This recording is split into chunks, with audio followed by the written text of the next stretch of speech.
Hello children, how are you all? I hope you all are hale and hearty, you all are fit and fine. So here we are starting our last lecture of civics, that is urban livelihoods. इससे पहले हमने rural livelihoods किया था. आज हम समझेंगे कि urban livelihoods यानी कि जो urban areas के अंदर लोग रहते हैं वो कैसे रहते हैं. तो urban नाम से हमें लगता है कि शहर है, टाउन्स है, सिटीज है, तो अच्छा होगा. अच्छा तो डेफिनेटली है, बट ये सर्वाइवल कहीं ना कहीं अभी भी मुश्किल रहता है. All right, so let's get started. हम स्टार्ट करने वाले हैं विद स्ट्रीट्स. आपने देखा ही होगा हमारे घर के आसपास बहुत सारी मार्केट होती है, लेकिन उसके अलावा भी स्ट्रीट मार्केट होती है जिनको हम स्ट्रीट शॉप्स भी बोलते हैं. तो ऐसे कुछ स्ट्रीट शॉप्स होती हैं, और जो स्ट्रीट शॉप्स होती हैं वो पर्टिकुलर प्रॉपर शॉप नहीं होती. ठीक है, उनके आसपास क्या होता है, टेंट होता है, वो डिसमेंटल हो सकती है, रेडियां होती हैं. तो हम इस चैप्टर के अंदर क्या पढ़ने जाएंगे, हम इस चैप्टर के अंदर ये पढ़ने जाएंगे कि ऑक्यूपेशन वाइज, ठीक है, ऑक्यूपेशन वाइज ये कैसे डिवाइड होता है अर्बन लाइवलीहुड, कि अर्बन एरियाज के अंदर, अर्बन माने टाउन्स एंड सिटीज के अंदर लोग कैसे लिव करते हैं, लोग किस सोर्स ऑफ इनकम पे लिव करते हैं. तो सबसे पहले आता है कुछ लोग सिर्फ स्ट्रीट शॉप्स लगा के सरवाइव करते हैं, ऐसे वो कमाते हैं और फिर अपना पेट भर के खा पाते हैं. इसके अलावा कुछ ऐसी शॉप्स होती हैं जिनको हम बोलते हैं स्मॉल शॉप्स. तो शॉप्स तो हैं लेकिन वो स्मॉल शॉप्स हैं, तो वो इस तरीके से कमा लेते हैं. कुछ अर्बन एरियाज में ऐसे भी लोग होते हैं जो फैक्ट्री में वर्क करते हैं. जो कहाँ वर्क करते हैं, जो फैक्ट्री में वर्क करके कमाते हैं. और कुछ लोग ऐसे भी होते हैं जिनके पास प्रॉपर ऑफिस वर्क होता है, जो प्रॉपर ऑफिस वर्क करके कमाते हैं. और इनके अलावा कुछ ऐसे भी लोग होते हैं जो डेली वेजेस पे काम करते हैं. फार्मर्स और लेबरर्स नहीं होते, जैसे कि रिक्शा पुलिंग होगी, तो मीनियल एक्टिविटी करते हैं. मीनियल यानी कि कोई छोटी मोटी जॉब करके कमाते हैं. वर्क जिसको हम बोलते हैं, जैसे कि रिक्शा पुलिंग हो गई, सर्विस प्रोवाइड करना छोटी जॉब्स में. तो ये कुछ चीज़ें हम इस पूरे चैप्टर में पढ़ेंगे. आई नो आपका पूरा चैप्टर एक स्टोरी पे बेस्ड है, इनफैक्ट बहुत सारी स्टोरी से बेस्ड है, तो हमें कई बार कंफ्यूजन हो जाती है हम पढ़ें तो क्या पढ़ें. राइट, तो ये हमारा ब्रॉड कॉन्सेप्ट है अर्बन लाइवलीहुड का. तो अगर मैं अर्बन लाइवलीहुड की बात कर रही हूँ तो मेरा कहने का मतलब क्या है, अर्बन माने कि of course it is opposite to rural. ठीक है, रूरल यानी कि विलेज आ जाता है, गांव आ जाता है. अर्बन का मतलब ही होता है कि जब हम किसी टाउन की बात कर रहे हैं, जब हम किसी सिटी की बात कर रहे हैं, और ये टाउन है, सिटी क्या है, ये शहर हैं. ठीक है, ये शहर है, ये थोड़े से मॉडर्न हैं. ठीक है, ये थोड़े से डेवलप्ड हैं. ये शहर हैं, ये थोड़े मॉडर्न हैं, और ये थोड़े से क्या है, डेवलप्ड हैं फ्रॉम दी रूरल एरियाज. ठीक है, तो ये हम टोटल इस चैप्टर में पढ़ने जाएंगे. और अर्बन एरियाज के अंदर पीपल कौन होते हैं, ठीक है, ये हम पढ़ेंगे. कौन पीपल होते हैं, उनकी ऑक्यूपेशन क्या होती है, पीपल कौन होते हैं, उनकी ऑक्यूपेशन क्या होती है, वो सरवाइव कैसे करते हैं. ठीक है, सरवाइव यानी रहने का तरीका, कैसे जीते हैं, और उनकी लाइवलीहुड क्या है. ठीक है, तो ये पूरा का पूरा हम इस चैप्टर में कवर करेंगे. आई नो कि बहुत ही स्टोरी बेस्ड है, हम इसको डिकोड करेंगे थ्रू सिंपल अंडरस्टैंडिंग. ठीक है, तो एक तो हो गई आपकी स्ट्रीट शॉपिंग. हम देखते हो ना थोड़ी स्ट्रीट शॉपिंग कैसे होती है, गलियां होती हैं, टेंट लगे होते हैं, रेडियो होती है, हॉकर्स होते हैं जो आवाज़ मार मार के बुलाते हैं, वो होती है स्ट्रीट शॉपिंग. या फिर हम उसको बोलेंगे वो होती है स्ट्रीट मार्केट. और नॉर्मल मार्केट की हम बात करें तो वो कुछ ऐसी शॉप्स होती हैं. ठीक है, कुछ ऐसी शॉप्स होती. दिस इज़ नॉट इंडिया, हम तो बेसिकली इंडिया की बात कर रहे हैं. तो कुछ कुछ ऐसे, ये दिखाने का मतलब है कि कुछ कुछ ऐसे टेंट लगा के भी नीचे मार्केट होती है. उसके अलावा ये बुक आपकी, ये आपकी बुक से लिया गया है पेज. इसमें क्या दिखा रहे हैं, it is showing, we will write some of these.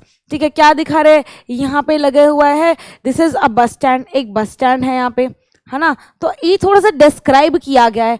There is a bus stand यानी कि बसेस की सर्विसेज है. ठीक है, ये आप देखो कि यहाँ पे चाय वाला है. ठीक है, टी स्टॉल्स हैं, टी स्टॉल्स हैं छोटे छोटे. ठीक है, इसके अलावा यहाँ पे ये हैंड में कुछ बेच रहा है. ठीक है, तो पीपल सेलिंग बेयर फुट या फुट पे बेच रहे हैं, ठीक है। ये छोटा सा स्टॉल है, ये देखो बस स्टॉप है, यहाँ पे एक छोटा सा बैंक भी आपको मिलेगा, ठीक है। इसके अलावा क्या है, you can see here dhaba, ठीक है, small restaurant, and what you will see here again a small, आप बोलो कि छोटा सा एक स्टॉल लगा हुआ है खाने पीने का, ठीक है। Again there is a school here. So this is how urban livelihood अब छोटी सी पिक्चर डिपिक्ट कर रही है, ठीक है। पढ़ना वही है जो हम अभी अंडरलाइन कर चुके सारी चीज़ें, राइट, कि हमें मोटा मोटा क्या पढ़ना है। Now we will start with a small thing.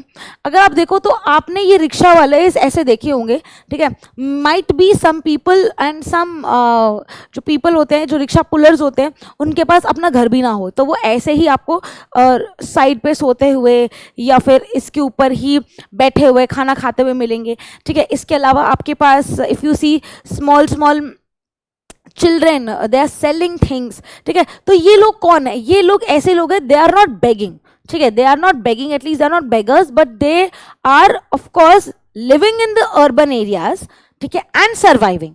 Okay, so they are living in the urban areas and surviving through their services, ठीक है। तो कुछ चीज़ें बेच रहे रेड लाइट्स पे, ठीक है। आपने देखा होगा जो अर्बन एरियाज में मोस्टली चिल्ड्रन रहते हैं, तो उन्होंने देखा होगा कि वो आसपास देसी पीपल जो बेच रहे हैं, टॉवल्स बेच रहे हैं हैंड में रख के, है ना, कार का कुछ सामान बेच रहे हैं।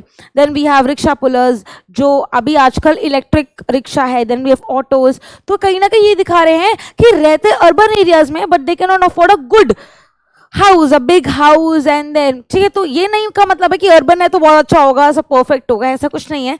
सो अर्बन एरियाज में भी कैसे सरवाइव कर रहे हैं, this is what we are learning है, ठीक है। तो आओ इनकी स्टोरी पढ़ते हैं। So Bachchu Manjhi, a cycle rickshaw puller, he says I come from a village in Bihar and he is a migrant. अब जब हम माइग्रेंट की बात करते हैं तो वो कह रहा है मैं बिहार से आया हूँ। Where I worked as a mason, मैं वहाँ पे मेसन था, यानी कि मैं क्या करता था, मैं दीवारें बनाता था, दीवारें चुनता था, ठीक है। My wife and 3 children live in the village, ठीक है। अभी भी वो विलेज में रहते हैं, लेकिन मैं यहाँ पे शहर में आ गया हूँ। We do not own any land, हमारे पास कोई भी लैंड नहीं है। In the village, I did not get masonry work regularly. The income that I earned was not enough for our family. Because वो village में रहते थे, he used to live in the rural area, but rural area में masonry का work रोज रोज नहीं मिलता था। तो ही स्टार्टेड कि मैं यहाँ से माइग्रेट हो जाता हूँ और मैं अर्बन एरियाज में चला जाता हूँ।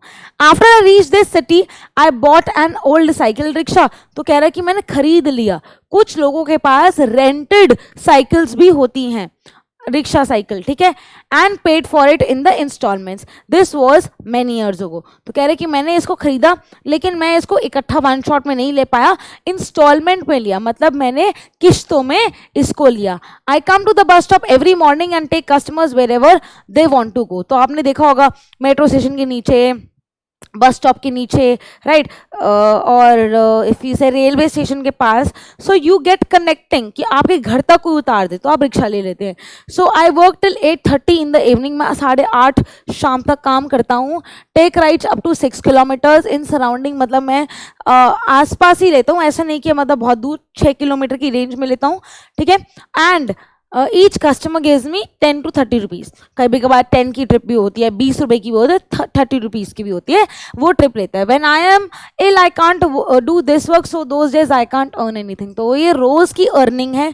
अगर वो बोलता है कि जिस दिन मैं बीमार पड़ जाता हूँ तो मैं कोई भी काम नहीं कर पाता, और उस दिन मैं कुछ भी अर्न नहीं करता। I stay with my friends in a rented room. और वो कहा रहे थे क्योंकि उसके बच्चे और बीवी गांव में है, रूरल एरिया में, तो यहाँ पे वो कैसे रह रहा है, अपने दोस्तों के साथ रह रहा है, रेंट पे रह रहा है, ठीक है। They work in the near by factory, और इसके फ्रेंड्स का काम कर रहे हैं, इसके फ्रेंड्स काम कर रहे हैं फैक्ट्री में। और वो कह रहे कि मैं रोज़ 200 से 300 रुपये कमा लेता हूँ, ठीक है, जिसमें मुझे 100-150 रुपये अपने खाने पे खर्चने पड़ते हैं और रेंट पे खर्चने पड़ते हैं। The rest I save for my family, और जो मैं बचता है वो मैं फैमिली के लिए सेव कर लेता हूँ। I visit my village 2-3 times a year, एक साल में सिर्फ 3 बार मिल पाता हूँ अपने बच्चों से और अपनी बीवी से। Though my family survives on the money I send, my wife also earns from agriculture work that she gets once in a while. और वहाँ पे वो एग्रीकल्चर वर्क कर लेती है उसकी बीवी, बट वो भी कुछ पक्का नहीं है, वंस इन अ वाइल, यानी कि मुद्दत में कभी मिल गया। तो ये एक हाल है अर्बन, ठीक है, ये एक हाल है एक अर्बन केस का। ये खाल एक अर्बन केस का, अर्बन रिक्शा पुलर का, जो कि आया तो रूरल से है माइग्रेट होके, लेकिन यहाँ पे आके भी वो कुछ खास काम नहीं कर रहा है। यहाँ पे आके वो अपग्रेड बस इतना सा हुआ है कि उसने अपना रिक्शा खरीद लिया है और वो रिक्शा चलाता है। और अगर वो रिक्शा चलाता है तो वो मतलब 1-2 ट्रिप के जितने भी ट्रिप है वो 10 से 30 रुपए का रिक्शा लेता है, और ये पैसे सेव कर करके वो कहाँ बेचता है? अपने गांव में बेचता है। तो this is how an urban city और टाउन हैज रिक्शा पुलर्स। अगर आसपास आप रिक्शा पुलर्स पे हो तो अपनी मम्मी के साथ ही हो या पापा के साथ हो, किसी बड़े के साथ हो, तो उससे पूछना जरूर कि आप कहाँ से आते हो, कहाँ रहते हो, because this is urban livelihood. जब हम लाइवलीहुड की बात करते हैं हम सिर्फ ऊपर ऊपर का स्ट्रक्चर नहीं देखते, हम एक्चुअली में लोग देखते हैं जो अर्बन एरियाज में रह रहे हैं, जो सर्विस प्रोवाइड कर रहे हैं, और जो कहाँ से हैं, जो माइग्रेट होकर आए हैं। और हर एक एरिया के लोग देखते हैं। Urban area does not mean कि भाई सब सही है, ठीक है। चलिए आगे बढ़ते हैं। सो इन अ सर्वे ऑफ अहमदाबाद सिटी, अब अहमदाबाद सिटी का एक सर्वे हुआ था, अहमदाबाद सिटी की बात हो रही है। It was found that 12% of the workers, अगर मैं टोटल 100 में से देखूं, 12% of the workers in the city were people working on street. मतलब 100 में से 12% ऐसे लोग हैं जो स्ट्रीट में काम करते हैं, एक सिटी के अंदर, एक अर्बन एरिया के अंदर। यानी कि वो क्या कर रहे हैं? वो या तो कुछ बेच रहे हैं, या तो वो ऐसे कहते हैं ना कि रेडी लगाई है, पटरी लगाई है, या तो वो ऐसी ही दुकान खोल के बैठे हैं या फिर वो कुछ अर्न कर रहे हैं। तो ऐसे 12% लोग हैं जो स्ट्रीट्स में काम करते हैं। दे समटाइम्स सेल थिंग्स और रिपेयर देम और प्रोवाइड अ सर्विस। हो सकता है कि वो रिक्शा चला रहे हो सकता है वो कॉबलर हो छोटे से, ठीक है, एक छोटा सा शैक बना के, कोई बड़ी शॉप नहीं होती कॉबलर की। हो सकता है कि कुछ घड़ी वड़ी रिपेयर कर रहे हो, ठीक है। तो ये सारी चीजें उनके अंदर आती है क्योंकि वो स्ट्रीट में काम करते हैं, यानी गलियों में। They work on their own, अपने आप काम करते हैं, उनके नीचे कोई 10-15 लोग नहीं होते। They are not employed by anyone and therefore have to organise their own work. तो इनके ऊपर कोई बॉस नहीं है तो ये अपने मर्जी के मालिक, लेकिन इनके ऊपर कोई बॉस नहीं है और कहीं ये जॉब नहीं कर रहे। They have to plan how much to purchase as well as where and how to set up their shops. Their shops are usually temporary structures. तो temporary structures होता है, टेंट हो सकते हैं, रेडी हो सकती है, डिटैचेबल वो हो सकता है, आजकल एक टेंट टाइप स्ट्रक्चर आता है जो डिटैचेबल है, आप उसको फिक्स कर सकते हो, अपनी दुकान बना सकते हो, ठीक है। स्टॉल जैसे होता है ना, स्टॉल्स, और उसको रिमूव कर सकते हो जैसे आपका काम हो गया, तो डिटैचेबल होता है, कोई पर्टिकुलर स्ट्रक्चर नहीं है। तो ये हमारे पहली चीज सीखी जो हम बोल रहे हैं कि लोग रह रहे हैं ऑन स्ट्रीट्स, सर्वाइव कर रहे हैं सिर्फ स्ट्रीट्स पर, ठीक है। जब हम लोकल मार्केट में जाते हैं मम्मी के साथ, पापा के साथ, तो हम देखते हैं रेडी वाले, तो वो रेडी वाले क्या वहीं होते हैं, रेडी वाले रात को अपने घर चले जाते हैं और रेडी को कहीं छोड़ आते हैं, अपने साथ ले जाते हैं, right. So this is removable structure, ये कोई परमानेंट स्ट्रक्चर नहीं, दिस इज टेम्परेरी स्ट्रक्चर, ठीक है। अब बात करते हैं, जैसे कि आपने देखा ये वाला एरिया, ये आपने रेडी देखी, ठीक है, ऐसे आपने कोई कार्ड देखी, तो ये क्या हुआ, ये डिटैचेबल स्ट्रक्चर है या फिर हम बोले टेंट स्ट्रक्चर है, ठीक है। Vendors sell things that are often prepared at home by their families who purchase, clean, sort and make them ready to sell. For example, those who sell food or snacks on the street prepare mostly at home. तो कई बार आपने देखा होगा कि ready पे आजकल pizza भी बिकता है, ठीक है। आपने देखा होगा रेडी पे लाइक स्मॉल ऐसी कार्ड्स पे थोड़ी सी ऊपर शॉप बना के बर्गर्स मिलते हैं, चाउमीन मिलती है, मोमोज मिलते हैं, है ना, तो सब कनेक्ट कर पाओगे। इसके अलावा कुछ ऐसे छोले भटूरे मिलते हैं, सो अ लॉट ऑफ थिंग्स। तो ये सब प्रिपरेशन वो घर पे करते हैं और वहाँ पर आके बस दुकानों को सेटअप, रेडी को सेटअप कर लेते हैं। उसके बाद वापस सारा पैक पुक करके रात को, शाम को जब अर्निंग हो जाती है वो अपने घर वापस चले जाते हैं और फिर अगले दिन की फिर तैयारी करते हैं। सो दिस इज हाउ गोज। और उसके बाद हाउ इट गोज, उसके बाद अगर हम बात करें चाय की दुकान, टी स्टॉल्स की, तो ये टी स्टॉल्स लाइव प्रिपेयर होता है, ठीक है। वो टी की वो तैयारी घर से नहीं करते, ये बात हो रही है उनकी जो फूड को सेल करते स्ट्रीट पे, ठीक है। चलिए लेट अस स्टार्ट। अब बात होती है कि स्ट्रीट वेंडर्स, यहाँ पे हम बात कर रहे हैं स्ट्रीट वेंडर्स की, ठीक है। यहाँ पे मैंने लिखा था स्ट्रीट शॉप का दूसरा नाम है स्ट्रीट वेंडर्स।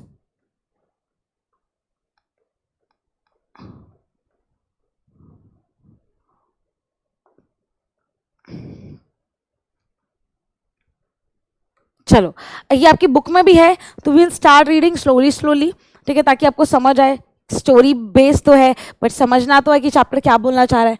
तो there are almost 1 crore street vendors in the country working in urban areas. किसी भी अर्बन एरिया की बात कर लो पूरी कंट्री में तो 1 करोड़ स्ट्रीट वेंडर्स होंगे ही होंगे, पूरे कंट्री की बात हो रही है, ठीक है। Street vending was still recently looked upon as obstruction to traffic and people walking, ठीक है। तो इसकी नेगेटिव साइड क्या है कि जब स्ट्रीट वेंडिंग होती है, स्ट्रीट के ऊपर कुछ बेचा जाता है, तो उससे क्या होता है, उससे बहुत रशी लगता है, ठीक है, उससे बहुत ज़्यादा क्राउडी लगता है और यही एक रीज़न है जिससे ट्रैफिक बढ़ जाता है, ट्रैफिक राइज हो जाता है, क्योंकि गलियों में कोने कोने में तो दुकानें ही दुकानें और उन दुकानों पे लोग सामान लेने आ रहे हैं, तो गाड़ी कहाँ पे चलाएंगे, right? Then however with the effort of many organization it is recognized as a general benefit, ठीक है, benefit and as right to people to earn their livelihood।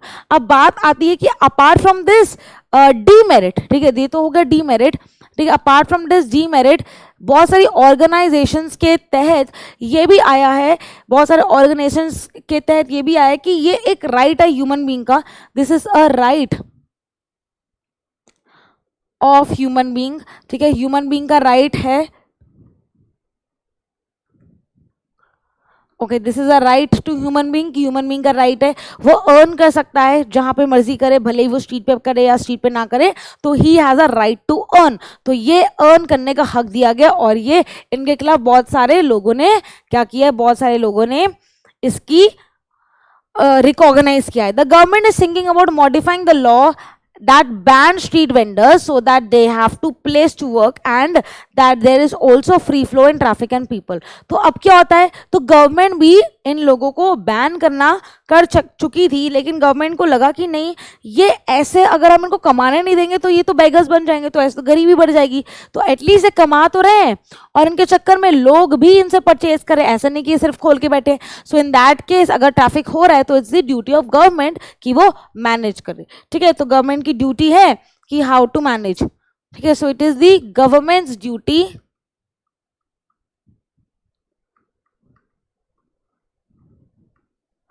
to manage both, what both, street vendors and traffic।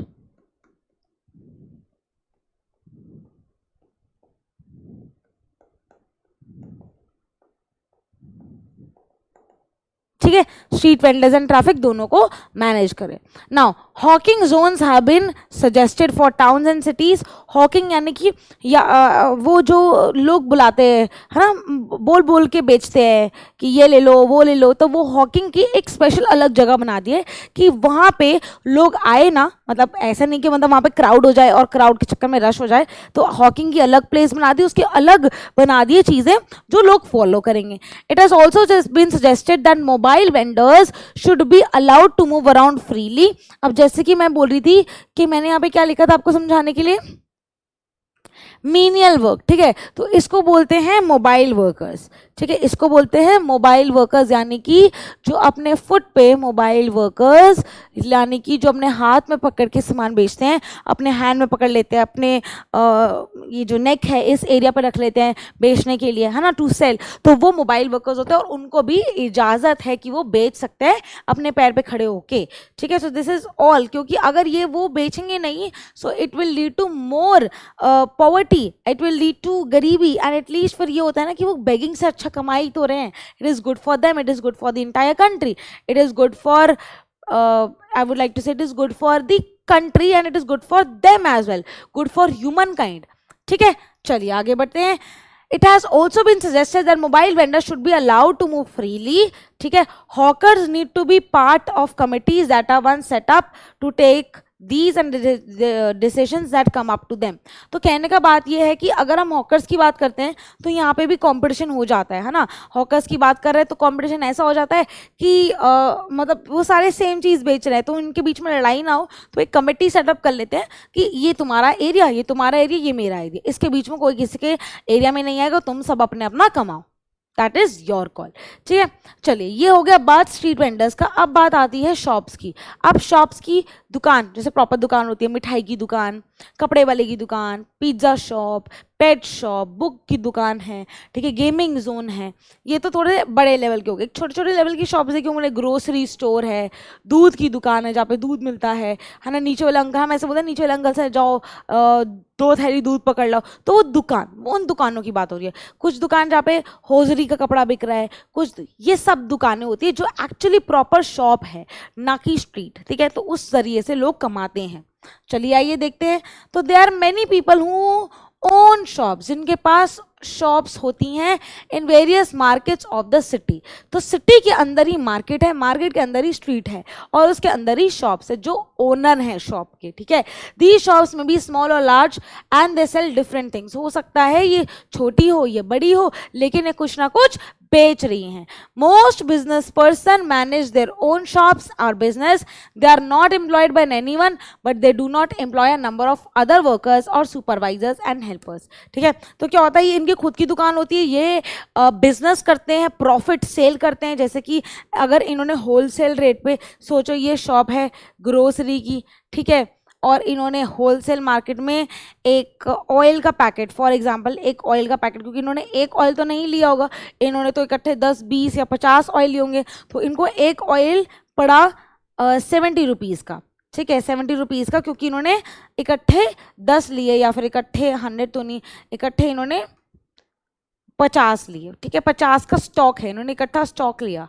लेकिन अब ये दुकान पे लेने आ रहा है एक, ठीक है, एक बॉय लेने आ रहा है कि मुझे एक ऑयल का पैकेट दे दो, तो वो ऑयल जो 70 को उसने लिया है वो आगे 100 में बेचेगा, ठीक है, और जो 30 रुपीज़ है वो उसका प्रॉफिट हो जाएगा। तो ये उसने सेव किया, ठीक है, ये उसने सेव किया 30 रुपीज़, ठीक है। अब ऐसे कितने लोगों से 30 रुपीज़ लेता रहेगा और वो सेव करता रहेगा। तो this is how a business happen, ठीक है, जहाँ पे आप अपना मार्जिन रख के अर्न करते हो। आपने मार्जिन रखे 30 रुपीज़ का, आप अर्न कर रहे हो, तो this is the profit also, this will be catch up. एक बंदे से नहीं, आपको हर बंदे से मिलेगा। और यहाँ पे भी कई बार क्या होता है कि अगर आपने ऐसे, उसने एक लिस्ट, उसकी मम्मी ने भेजी लिस्ट कि बेटा ये सामान लेकर आना है, उसमें से उसने बोला कि अंकल, मम्मी ने बोला है कि आप दोगे डिस्काउंट क्योंकि आपसे पूरी लिस्ट का सामान लिया, एक सामान नहीं लिया।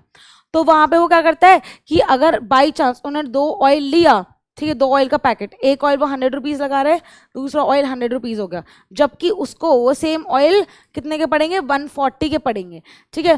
तो उन्होंने 200 की बजाय, क्योंकि उसने एक साथ लिया, तो वो 10 रुपीज़ का डिस्काउंट दे देगा, यानी 90 + 90 विल बी 180। तब भी वो कितने रुपीस कमा रहा है, 40 रुपीज़ कमा रहा है। आई होप ये समझ आ रहा होगा। कभी दुकान पे जाके सामान लिया होगा तो समझ आएगा। कभी कभार ऐसा भी होता है कि बिल्कुल प्रिंट रेट पे चीज़ें मिलती हैं कि पीछे अगर 10 रुपीज़ लिखा है बिस्किट के तो 10 का मिलेगा, लेकिन कुछ शॉप्स होती हैं जो 10 से भी कम रुपीज़ का देती हैं, है ना। मम्मी से पूछना, तो वो क्या कर रही है, वो अपने कस्टमर बना के वो आपको डिस्काउंट देना चाह रही है, क्योंकि उनको मार्जिन हमेशा मिलता है, ठीक है। चलिए समझ आ गया। लेकिन ये जो दुकानें होती हैं ये बहुत बड़ी, जैसे कि एक तो बहुत बड़ा मॉल हो गया, स्टोर हो गया, है ना। लेकिन ये जो शॉप्स होती हैं ये अपने अंदर बहुत सारा स्टाफ नहीं रखती, ठीक है। ये छोटी शॉप्स होती हैं, बहुत सारा स्टाफ नहीं रखती और ये अपने आप ही रन करते हैं इसको। अब आती हैं दीज आर परमानेंट शॉप्स। लेकिन ये शॉप्स कौन सी होती हैं, परमानेंट शॉप्स होती हैं। These shops are permanent shops that are given a licence to do business by the municipal corporation. तो म्यूनिसिपल कॉरपोरेशन क्या करती है, इनको लाइसेंस देती है कि हाँ तुम्हारी दुकान वैलिड है और तुम यहाँ पे कमा सकते हो। तो ये लाइसेंस मिलता है शॉप बनाने का। The municipal corporation also decides on which day of the week the market has to remain close.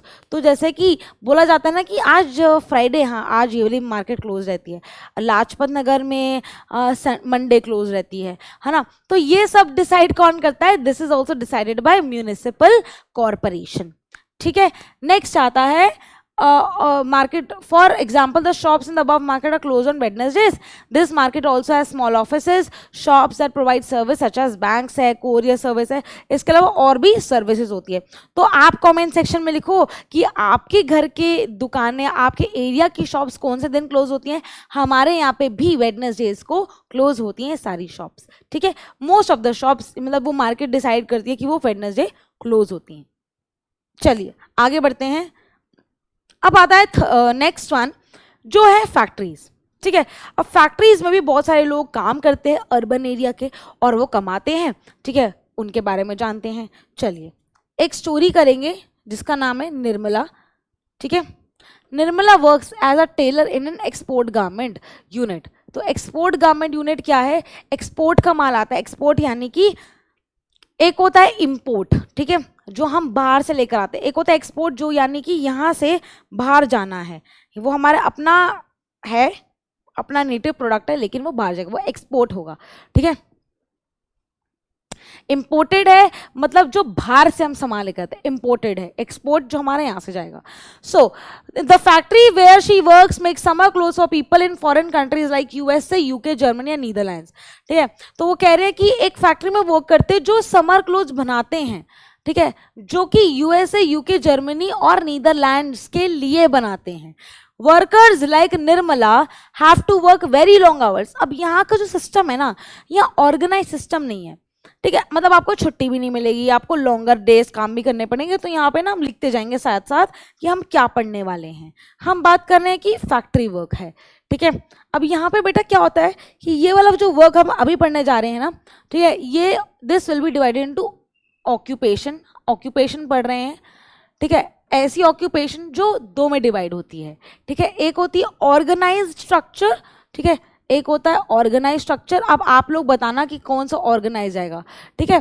एक होता है ऑर्गेनाइज स्ट्रक्चर, एक होता है अनऑर्गेनाइज स्ट्रक्चर।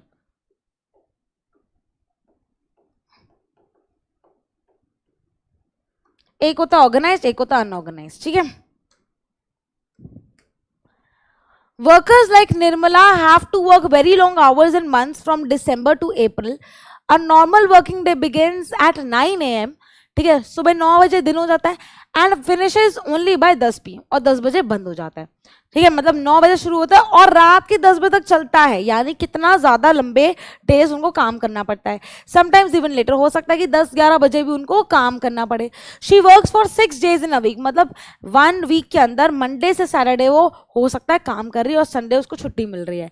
और ज़रूरी नहीं है कि सिर्फ संडे को छुट्टी मिले, कई बार हो सकता है कि मंडे को छुट्टी मिल रही है, कई बार हो सकता है कि वेडनेसडे को छुट्टी मिल रही है, ऐसे शफल होता है। At times when the work needs to be done urgently she works on Sundays too. और कई बार ज़्यादा वर्क होता है, ठीक है, कोई ऑर्डर कंप्लीट करना है तो उसको संडे को भी काम करना पड़ता है। Nirmala is paid ₹280 for a day for 8 hours and ₹100 extra for working late, ठीक है। तो अगर वो अ डे फॉर 8 hours, जो 8 घंटे का उसको 280 रुपीज मिलता है, और अगर वो ज़्यादा लेट काम करे यानी कि वर्किंग लेट काम करे तो ₹100 एक्स्ट्रा मिल जाते हैं कभी।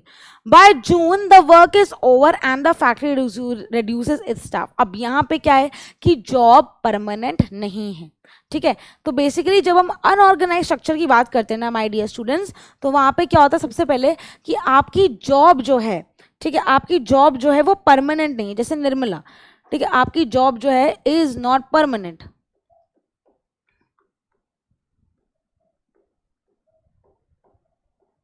आपकी जॉब क्या है? परमानेंट नहीं है। लॉन्ग आवर्स के लिए आपको काम करना पड़ता है, लॉन्ग आवर्स के लिए आपको काम करना पड़ता है, ठीक है। Job is not permanent, long hours के लिए आपको काम करना पड़ता है। और अनऑर्गेनाइज्ड इसलिए भी है क्योंकि एक तो लॉन्ग आवर्स के लिए आपको काम करना पड़ रहा है, दूसरा कि आपको छुट्टी डिसाइडेड नहीं है कि किस दिन मिलनी है, कभी भी छुट्टी मिल सकती है। सो हॉलीडे इज नॉट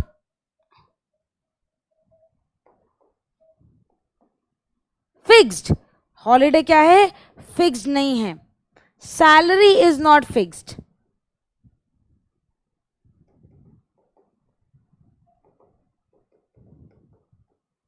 ठीक है, salary is not fixed. Nirmala will also be asked to leave for about 3 or 4 months in a year. There is no work for her. Most workers like Nirmala are employed what is known as casual labour. और इनको क्या माना जाता है? इनको बोला जाता है तुम कैजुअली हो, तुम्हें कैजुअल बेसिस पे रखा गया है, ठीक है। किस बेसिस पे रखा गया है? कैजुअल बेसिस पे। अब यहाँ पे क्या होता है? ये है बेटा अनऑर्गेनाइज स्ट्रक्चर। अनऑर्गेनाइज स्ट्रक्चर के अंदर ऐसी जॉब होती है जहाँ पे आपको कोई कॉन्ट्रैक्ट साइन नहीं हो रहा, आपको ऐसे ही बुला लेते हैं और ऐसे ही मान जाते हैं वर्कर्स, क्योंकि उनको वर्क करना है। वो अर्बन एरिया में तो आ गए हैं लेकिन उनको कुछ कमाना है जो वो रूरल एरिया में नहीं कमा पा रहे हैं।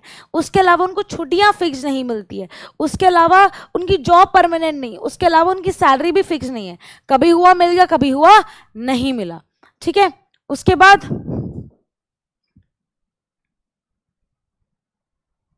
ठीक है, this is Nirmala. So jobs like Nirmala are not permanent if the worker complains about their pay। और अगर वर्कर ये बोलना शुरू कर दिया कि वर्कर ने ये बोलना शुरू कर दिया कि नहीं नहीं मतलब मेरी तनख्वाह बहुत कम है, मुझे कम पे रोल पे रखा है, मुझे ज़्यादा काम करवाते हो, तो उसको बाहर निकाल सकते हैं, यानी कि कोई कॉन्ट्रैक्ट साइन ही नहीं हुआ। Then there is no job security और protection of the there is ill treatment. अगर आपके साथ कुछ बुरा व्यवहार हो रहा है तो आप अपनी वॉइस राइज भी नहीं कर सकते, तो कहीं ना कहीं जॉब सिक्योरिटी और प्रोटेक्शन भी नहीं है। Then for example in the cloth mill unit the workers work on day and night shift with each shift lasting 12 hours. तो कुछ ऐसी एक एग्जाम्पल दिया है कि वर्किंग आवर्स जो है वो 12 घंटे के हैं। ठीक है, one worker works on one machine for 12 hours and she is replaced by another on the same machine for next 12 hours। तो दिन रात उनसे काम करवाते हैं, ये कहीं के एथिक्स नहीं है। ठीक है, और ये यहाँ पे खत्म होता है। तो ये सारा निचोड़ क्या है कि दिस इज अनऑर्गेनाइज्ड वर्क। ठीक है, ये क्या है, ये अनऑर्गेनाइज्ड वर्क है। इसके अलावा सेम आता है ऑर्गेनाइज्ड वर्क, यानी कि हम बात करते हैं ऐसी जॉब्स की, ठीक है, जो ऑफिस में होती हैं, जो प्रॉपर किसी कंपनी के अंदर होती हैं, जो एक प्राइवेट लिमिटेड कंपनी है या फिर कोई अच्छी कंपनी है।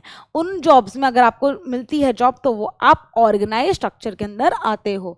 जैसे कि कॉल सेंटर्स, आपको पता है कि call centres require very minimal education. ऐसा नहीं कि आपको बहुत ज़्यादा एजुकेशन प्राप्त करनी है, अगर आप बहुत ज़्यादा एजुकेशन प्राप्त करनी है अगर आपको कॉल सेंटर में काम करना है। इवन ग्रेजुएट, इवन 10+2 और इवन आप 12th पास हैं या फिर 10th पास को भी कुछ किसी प्रोसेस में काम मिल जाता है आजकल आसानी से। लेकिन फ़ायदा क्या है यहाँ पे काम करने का कि आपको एक रेगुलर सैलरी मिलती है। You get a regular salary every month. ठीक है, जिसको परमानेंट बोला जाता है विद द कंपनी। ठीक है, शी कैन एक्सपेक्ट, मतलब आप एक्सपेक्ट कर सकते हो job to continue for longer period of time. यानी कि अगर आप चाहो 10 साल आपको काम करना है, 5 साल आपको काम करना है, वो आपको निकालेंगे नहीं अनटिल एंड अनलेस कि कोई बड़ी बात हो जाए या फिर कोई कोरोना सिचुएशन आ जाए या फिर कोई बहुत बड़ा पैंडेमिक सिचुएशन आ जाए, आपको काम से निकालेंगे नहीं, क्योंकि यहाँ पे प्रॉपर कॉन्ट्रैक्ट साइन होता है, आप प्रॉपर CV देके प्रॉपर जॉब हासिल करते हो। Being a permanent worker, she also gets benefits such as following। तो यानी कि ये एक स्टोरी थी, जिसका मैंने आपको स्टोरी एक्सप्लेन नहीं किया बिकॉज मैंने को समझाना चाहती थी कि ऑर्गेनाइज और अनऑर्गेनाइज में क्या फ़र्क होता है। ठीक है, तो और पर्क्स क्या मिलते हैं, पर्क्स यानी कि खाने वाली पर्क नहीं, पर्क्स मतलब बेनिफिट्स। ठीक है, तो a part of her salary is kept in a fund which is with the government. Okay, she will earn interest on these savings. When she retires from this job, she will get this money and she can then live on that। अब इसका मतलब क्या है, ठीक है, अब क्या होता है कि आपने एक कंपनी में जॉब की, ठीक है, for example this is XYZ company. ठीक है, ये एक अच्छी कंपनी है, तो यहाँ पे एक गर्ल है, उसने यहाँ पे वर्क करना शुरू कर दिया। ठीक है, and she is very happy. ठीक है, आते वाले टाइम में वो क्या हो गई, आने वाले टाइम में वो थोड़ी सी बूढ़ी हो गई। ठीक है, बूढ़ी हो गई and she is walking on stick. ठीक है, she is walking on stick, वो क्या हो गई, बूढ़ी हो गई। आने वाले टाइम पे लगा लो अब 35 ईयर्स हो गए उसको काम करते करते, उसके खुद के बच्चे भी हो गए।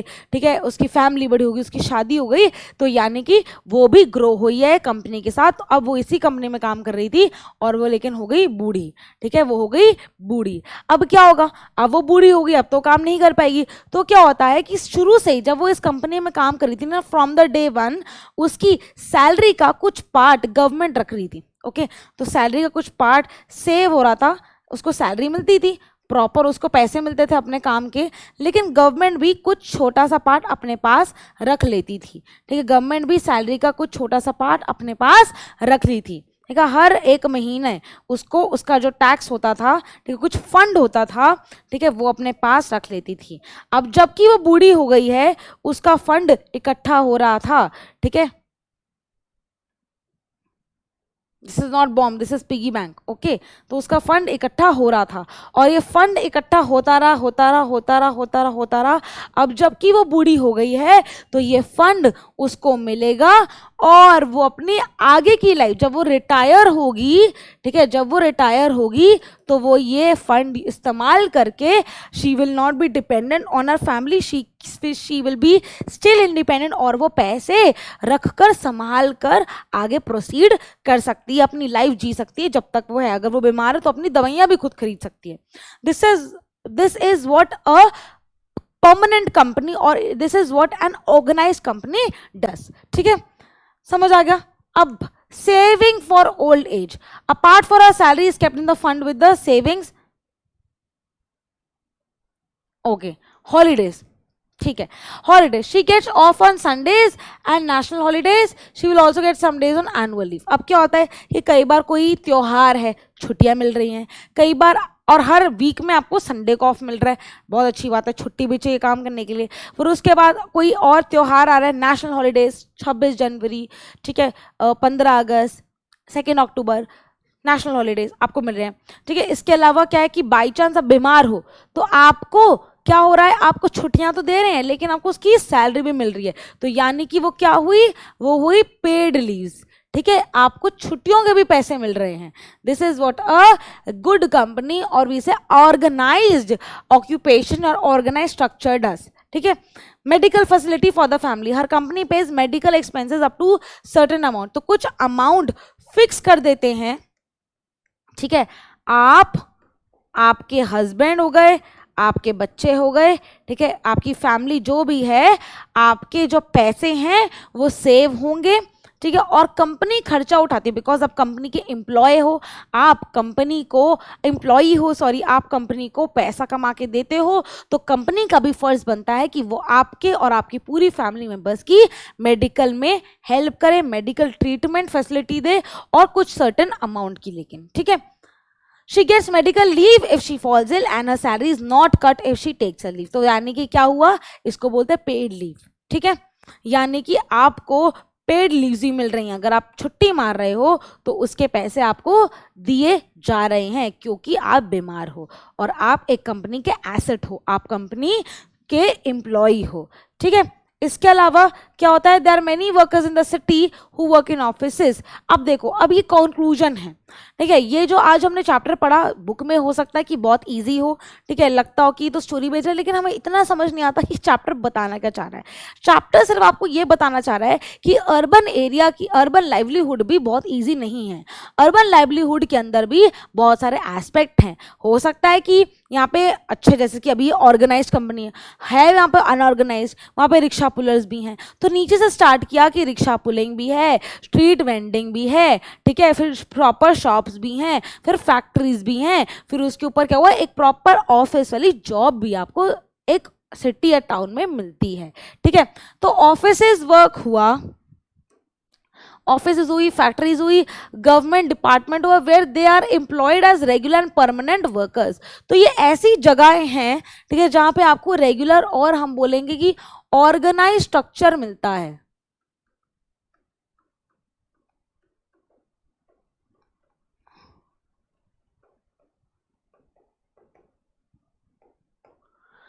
They attend the same office or factory regularly. Their work is clearly identified. They get regular salary, unlike casual workers. जो casual workers होते हैं उनको नहीं मिलती पूरी salary. They will not be able asked to leave if the factory does not have much work. ठीक है, तो अगर बाई चांस ऐसा हुआ कि अगर ये ऐसे जगह पे एम्प्लॉयड है, अगर काम नहीं हुआ तो आपको घर नहीं भेजेंगे, वो तब भी आपको रखेंगे। ठीक है, और अगर काम हुआ तब तो आपको काम करना ही पड़ेगा। So this is what is called organised sector. ठीक है, इनको सेक्टर्स बोलते हैं।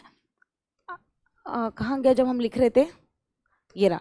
तो ये सेक्टर्स होते हैं, इनको क्या बोलते हैं, सेक्टर्स। ठीक है, एक बार हम ऑर्गेनाइज सेक्टर लिख लेते हैं।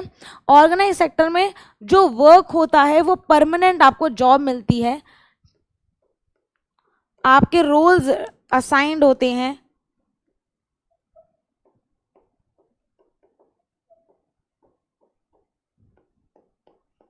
ठीक है। परमानेंट होता है, आपके रोल्स असाइंड होते हैं, आपको लॉन्ग आवर्स काम नहीं करना पड़ता, आपका फिक्स्ड आवर्स होते हैं, ठीक है। आपकी सैलरी फिक्स्ड होती है,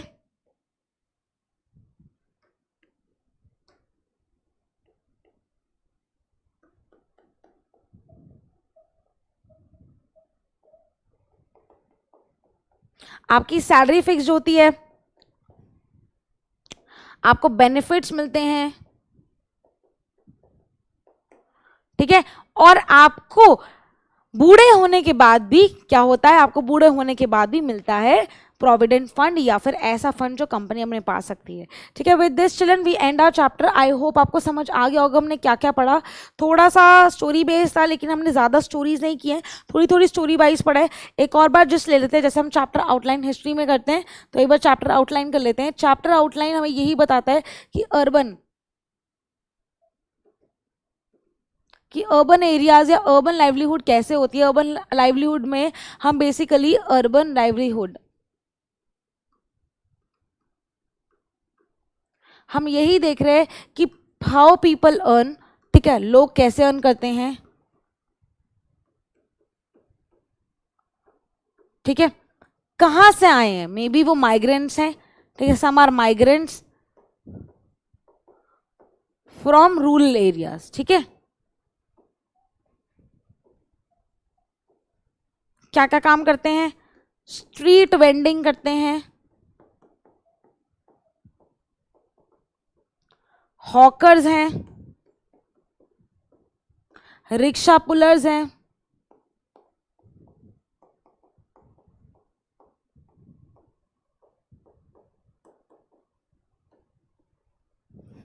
ठीक है।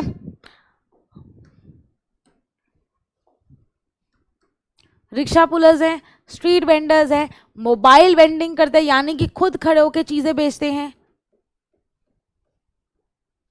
इसके अलावा कुछ लोगों के पास शॉप्स है, ठीक है, शॉप्स हैं, ओन शॉप्स हैं, कुछ यहाँ पे रेंटेड भी प्रॉपर्टीज होती हैं, कुछ लोग रेंट पे भी शॉप लेके क्या करते हैं, बेचना शुरू करते हैं सामान, ठीक है। उसके अलावा हमने देखा फैक्ट्री वर्कर्स हैं,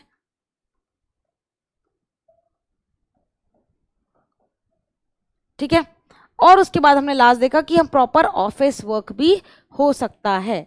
और हमने एक और एस्पेक्ट यहाँ पे देखा कि वर्क को दो में डिवाइड किया जाता है। एक होता है अनऑर्गेनाइज्ड वर्क, ठीक है, जहाँ पे आपको ज़्यादा बेनिफिट्स नहीं मिलते। एक होता है ऑर्गेनाइज्ड वर्क, जहाँ पे आपको बहुत सारे बेनिफिट्स मिलते हैं। तो आई होप ये पूरा चैप्टर आपको समझ आ गया होगा, ठीक है। और आई थिंक ये चैप्टर बहुत इजी था और मुझे बहुत अच्छा लगा कि आपका पूरा ज्योग्राफी कंप्लीट हो चुका है। मुझे बहुत अच्छा लग रहा है ये आपको बताते हुए कि आपका सिविक्स भी सारा कंप्लीट हो गया है। अब आपके आई थिंक हिस्ट्री के 2 चैप्टर्स बचे हैं, हम बहुत जल्दी अपना कंप्लीट कर लेंगे सारा course. Alright, bye bye children, see you next time.